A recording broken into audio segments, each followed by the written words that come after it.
6 class का सबक number 3।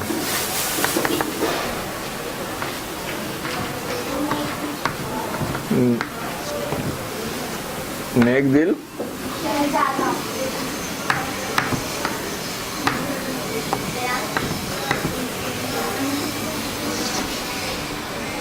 नेक दिल शहजादा।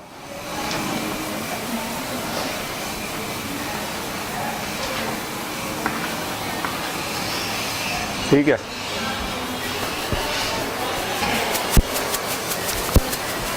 इसके देख लीजिए मकासिद आपके पास सबक शामिल करने के, मुसन्निफ के बयान करदा मकसद को समझ सकें, उसे अपने अल्फाज में बयान कर सकें, किरदार निगारी और मुकालमे की अहमियत को समझ सकें। किरदार निगारी अलग है और मुकालमा अलग है। अच्छा, मुज़क्कर और मुअन्नस की पहचान और उनका इस्तेमाल सीख सकें, ये मशकी काम है हमारा। इसके अंदर आ जाइए आप लोग पेज नंबर 14 पर, और यहां पर देखिए कुछ मालूमात लिखी हुई हैं। आ गए सब? गौतम बुद्ध का असल नाम सुदारत था। वो 6वीं सदी कबले मसीह में रियासत कपिलवस्तु के राजकुमार थे। कपिलवस्तु रियासत का नाम है। जवानी के जमाने में शाही महल छोड़कर सच्चाई की तलाश में जंगलों में चले गए। एक दरख्त के नीचे उन्हें निर्वाण हासिल हुआ। निर्वाण वैसे मुक्ति को इनके कहते हैं, यहाँ देख लीजिए उसके मायने वैसे भी दिए हुए निजात के हैं। हासिल हुआ जिसके मायने निजात के हैं। उन्होंने तालीम दी कि ख्वाहिशात पर काबू पाकर ही दुखों से छुटकारा मुमकिन है। इस तरह बुद्ध मत शुरू हुआ। अब हमारे पास सबक शुरू हो रहा है। नेक दिल शहजादा, आइए।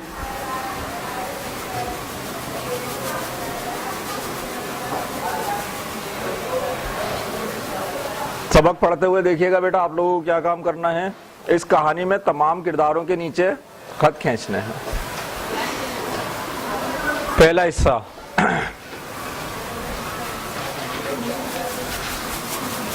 अच्छा, ये गौतम बुद्ध की जाए पैदाइश की आपके पास देखिए तस्वीर बनी हुई है।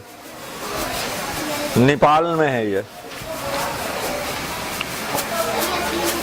जी हाँ, असली में है बेटा। शाम का वक्त था। कपिलवस्तु के शाही महल में 2 लड़के तीर कमान लिए खेल रहे थे। उनमें से एक का नाम देवदत्त था, दूसरे का नाम सुदारत था। दोनों राजकुमार थे और दोनों के चेहरों से शाही शान शौकत जाहिर हो रही थी। यकायक देवदत्त ने तीर कमान में जोड़ा और आसमान में उड़ने वाले राजहंसों पर छोड़ दिया। सुदारत रहमदिल शहजादा था। उसका कलेजा धड़कने लगा, मगर देवदत्त को उसकी परवाह ना थी। उसके तीर ने एक हंस को जख्मी कर दिया और वो तड़पता हुआ जमीन पर गिरा। सुदारत की खूबसूरत आंखों से आंसू बहने लगे और उसने दौड़कर हंस को गोद में उठा लिया, मगर वो सख्त जख्मी था और उसके जिंदा बचने की कोई उम्मीद ना थी। देवदत्त खेल में मसरूफ हो गया और उसे ख्याल तक ना रहा कि मैंने एक मासूम परिंदे को बगैर किसी वजह के जख्मी कर दिया है। मगर सुदारत उसे लेकर शाही हकीम के पास पहुंचा और बोला, इसके जख्म पर मरहम लगा दीजिए, ये बहुत बेताब हो रहा है। हकीम शहजादे की इस हमदर्दी पर बहुत खुश हुआ और उसने दोजानो होकर पेशिन गोई की कि ए शहजादे, तू किसी दिन दुनिया में आफताब की तरह चमकेगा। दोजानो होकर बैठना कोई बच्चा बता सकता है? जी हाँ, जैसे नमाज में जो हम बैठते हैं, अत्तहियात में जब जाते हैं, दोजानो होकर बैठना, दोनों घुटने मोड़कर, वैसे बैठे। और पेशीन गोई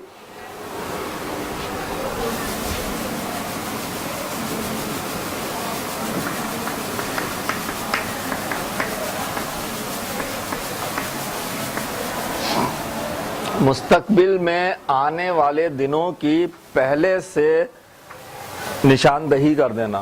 कि वहां पर ऐसा होगा, आप आगे चलकर बहुत कामयाब जिंदगी गुजारोगे। कुछ वाकयात को सामने रख कर आगे के बारे में बता देना, पेशिन गोई।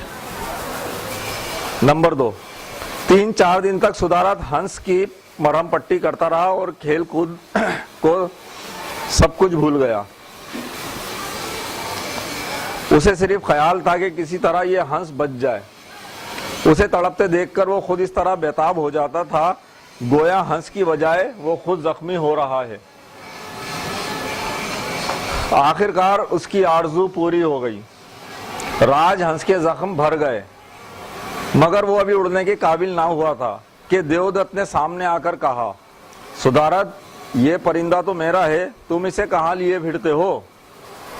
सुधारत ने राजहंस को गले से चिमटा लिया और जवाब दिया, नहीं, तुम्हारा नहीं, मैं इसे तुम्हारे हवाले कभी ना करूंगा। देवदत्त, क्यों ना करोगे? मैं महाराज से शिकायत कर दूंगा। क्या फिर भी ना दोगे? सुधारत, फिर भी नहीं दूंगा। तीसरा हिस्सा। देवदत्त ने उसी वक्त दरबार में पहुंचकर महाराज शद्दुधन से शिकायत कर दी। शद्दुधन महाराज का नाम है। इतने में सुधारत भी दरबार में आ गया। राजहंस उस वक्त भी उसके सीने से चिमटा हुआ था और सुधारत उसकी गर्दन पर प्यार से आहिस्ता आहिस्ता हाथ फेर रहा था। महाराज एक परिंदे के साथ बेटे की इस मोहब्बत को देखकर फूला ना समाया बहुत ज्यादा खुश होना। लेकिन देवदत्त भी उसका रिश्तेदार था, इसलिए उसे आसानी से ना टाल सका। मुकदमे का दरबार में तस्फिया करना लाजमी हो गया।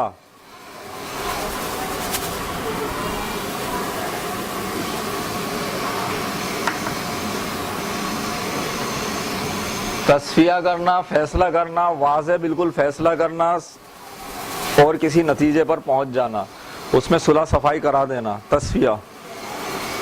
उसने मुस्कुराकर सुधारत से कहा, बेटा सचमुच बताओ, ये राजहंस किसका है? सुधारत ने निहायत मतानत से जवाब दिया, मेरा।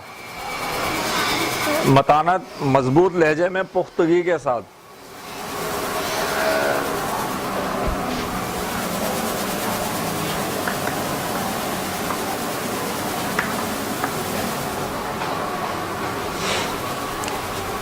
देवदत्त ने चिल्लाकर कहा, झूठ बोलता है, ये राजहंस मेरा है। महाराज ने पूछा, किस तरह?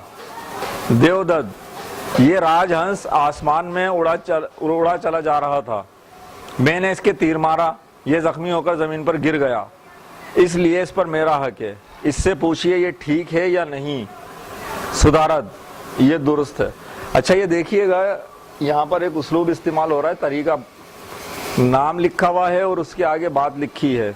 जैसे यहाँ पर देवदत्त, ये राजहंस आसमान में उड़ा चला जा रहा था, ये मुकालमे कहलाते हैं। इस तरीके के शख्सियत का नाम और उससे आगे उसकी बात, ये आपकी मुकालमा निगारी चल रही है। उसके बाद नीचे सुधारत, ये दुरुस्त है, यानी कि सुधारत का नाम दिया और उसकी बात दे दी, ये मुकालमा निगारी है।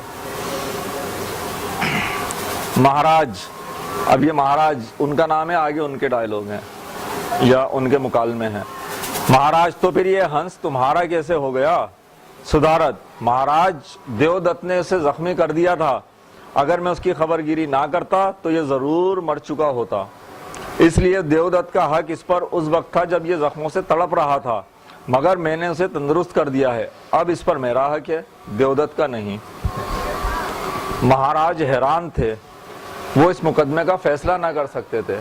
आखिर उनके गुरुजी ने आकर कहा, सुधारत और देवदत्त आमने सामने खड़े हो जाएं और दरमियान में हंस को छोड़ दिया जाए। वो जिसके पास चला जाए उसके हवाले कर दिया जाए। चौथा हिस्सा। देवदत्त और सुधारत चंद गज के फासले पर खड़े हो गए। दरमियान में हंस छोड़ा गया। वो इस वक्त इस तरह सहमा हुआ था जैसे बिल्ली को देखकर कबूतर सहम जाता है। गुरुजी ने देवदत्त को इशारा किया। उसने आगे बढ़कर हंस की तरफ देखा और पुचकार कर कहा, आजा, मगर हंस ने मुंह फेर लिया। पुचकार जैसे हम जानवर को बड़े प्यार से करते हैं ना, इस तरीके से लाड प्यार जताना जानवर के साथ और उसे बड़े प्यार से बुलाना। पुचकार कर कहा आजा, मगर हंस ने मुंह फेर लिया। इसके बाद गुरुजी ने सुदारत से कहा, लो भाई अब तुम बुला लो, अगर तुम्हारे पास आ गया तो तुम्हारा, वरना किसी का भी नहीं। सुदारत मुस्कुराता हुआ आगे बढ़ा और हंस की आंखों में आंखें डालकर खड़ा हो गया।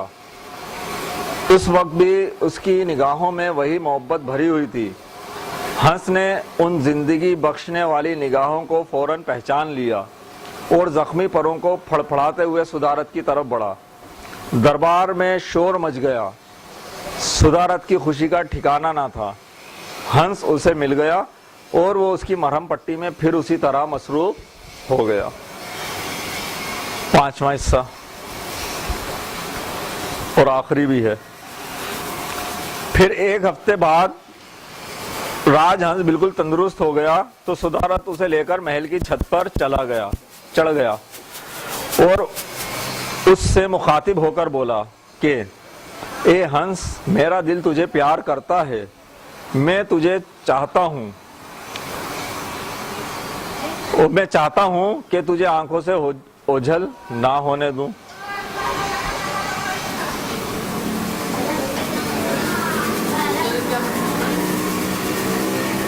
किस चीज का बेटा? वही तो बता रहा हूं। ओझल हो जाना, गायब हो जाना, आंखों से दूर हो जाना।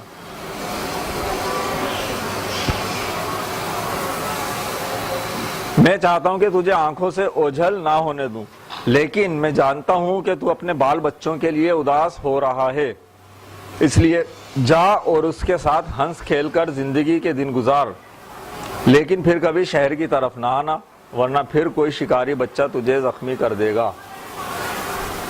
ये कहते कहते राजहंस को उड़ा दिया। महाराजा शद्दुदन ये देख रहे थे। उनकी आंखों में आंसू आ गए। उन्होंने मोहब्बत से बेटे की पेशानी पर बोसा दिया और कहा, बेटा तू किसी दिन बड़ा आदमी बनेगा। और ये सच हुआ, क्योंकि आखिर में वही सुदारत गौतम बुद्ध के नाम से मशहूर हुआ और उसने दुनिया में एक नया मजहब कायम किया जो उसी के नाम से बुद्ध मजहब कहलाता है। ना सिर्फ ये कि ये बुद्ध मजहब कहलाता है, बल्कि दुनिया के बड़े मजाहिब में से एक मजहब है ये, जिसके बानी कौन थे? गौतम बुद्ध, बुद्ध मजहब। अच्छा चलो सबक को हम खुलासा कर लेते हैं। नेक दिल शहजादा सबक सुदारत के बारे में है और सुदारत कहाँ के? कपल वस्तु के शहजादे थे, जगह का नाम है, यहाँ के शहजादे थे। इनका जो रिश्तेदार था वो और ये दोनों खेल रहे थे, जहाँ पर उस रिश्तेदार ने हंस को जख्मी कर दिया था। सुदारत ने हंस की मरहम पट्टी की थी और सुदारत की यही रहमदिली देखते हुए शाही हकीम ने और उनके वालिद साहब ने सुदारत के बारे में पेशीन गोई की थी। क्या पेशीन गोई की थी? कि ये बड़े होकर कोई काबिल आदमी बनेंगे या दुनिया के में बहुत कामयाबी हासिल करेंगे, तरक्की पाएंगे। सुदारत के लिए की गई पेशीन गोई पूरी हुई। सुदारत बड़े होकर एक मजहब के बानी बने। जो मजहब सुदारत ने लोगों को दिया, जिसके बानी बने, उसका नाम बुद्ध मत, और सुदारत खुद जो थे उन्होंने गौतम बुद्ध के नाम से शोहरत हासिल की। आज दुनिया सुदारत को गौतम बुद्ध के नाम से जानती है और उनके दिए हुए मजहब को बुद्ध मत के नाम से पहचानती है। बंद कर लीजिए।